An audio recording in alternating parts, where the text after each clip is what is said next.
Okay, we're gonna give this a try again. It's raining outside, so it's kind of loud in the shed when it's raining, but I'm just gonna do kind of an overview of my 6620 combine here. This is a 1980 model, second year that they made the 20 series.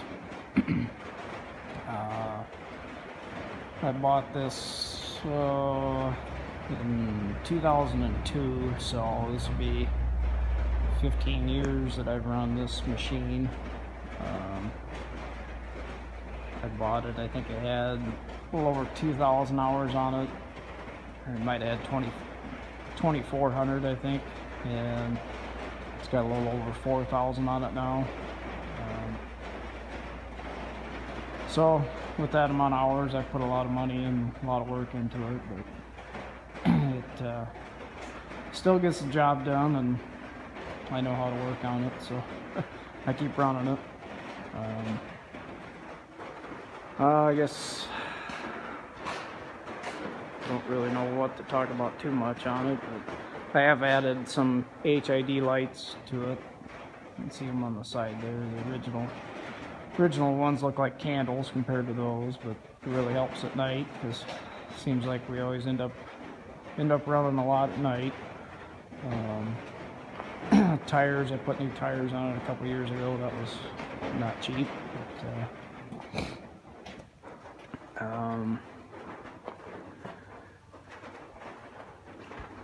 and this up, so you can see if you've never been around one before. One thing I did,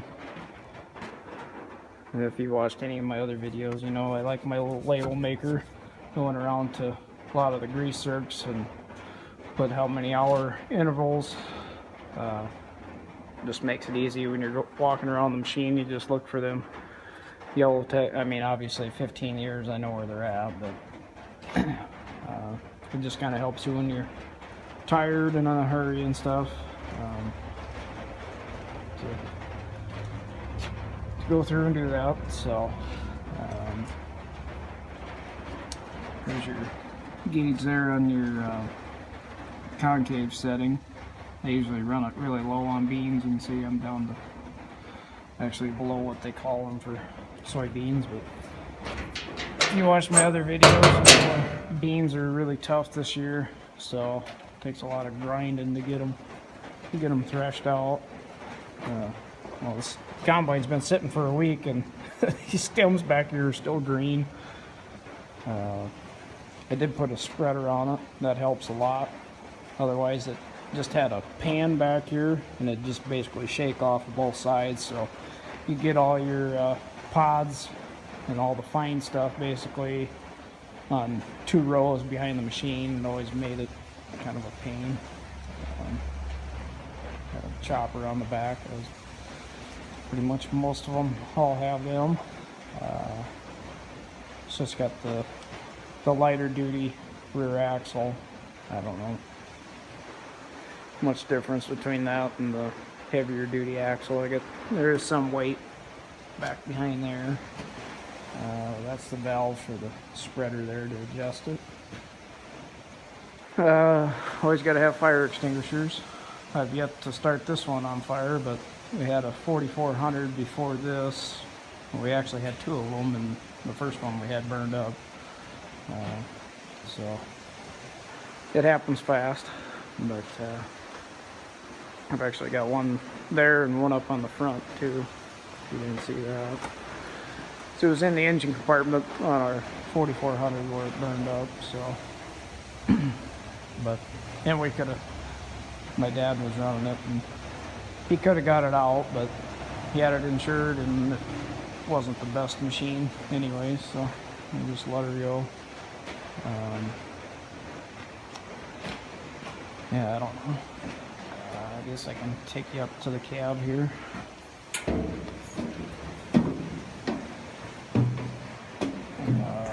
Here's the hopper. Air filter is in there. It holds, with this Bish extension, it holds close to 200 bushels. I think with without the extension, it's supposed to hold like 170. So, here's the inside of the cab. It's not very big, but and there's your gauges. This has got your engine RPMs, your ground speed, your header speed, and then your cleaning fan speed, which is nice compared to like the older ones that I learned on. They didn't have any of that.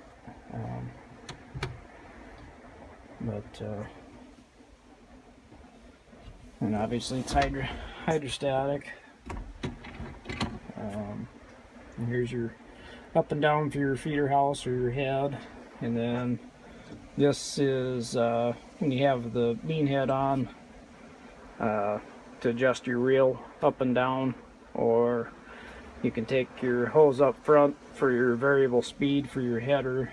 And so like when you're running corn, you hook that up and hook your variable speed up to that, and then you can speed the head up and down that way with that.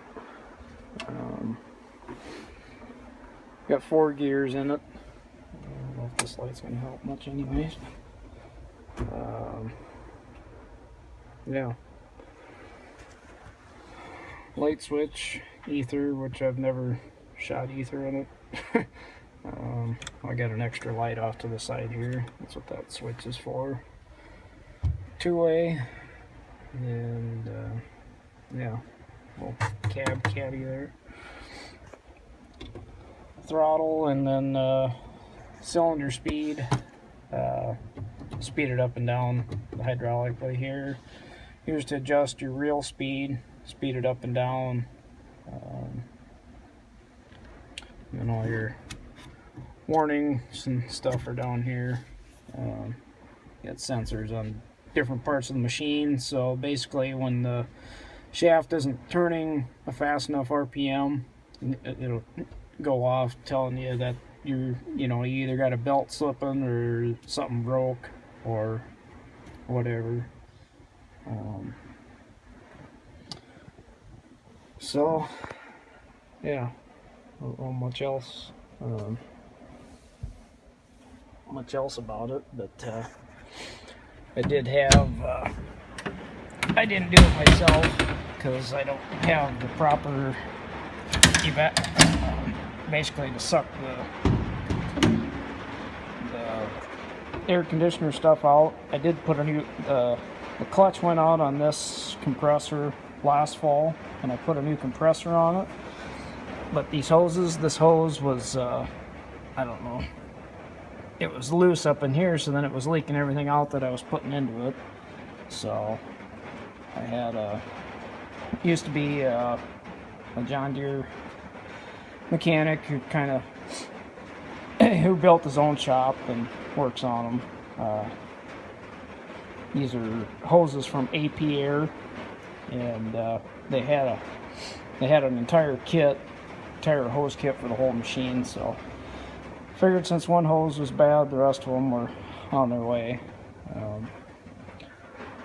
This machine's got a 466 motor in it, just like the 40 series, basically 40 and 50 series tractors, like that 4650. Haven't had any problems with it. It always uses a little bit of oil when you're pushing it hard, but they're kind of made that way too. So yeah, I don't know what else really to talk about it, but much else to say about it. I'm sure there's a million things I could have, other things I should have done in the operator station here. I guess I can. This is to engage the separator. Push this forward. Basically just tightens up a belt underneath the seat here, and then your electric clutch to turn on your header. Just pull that out. So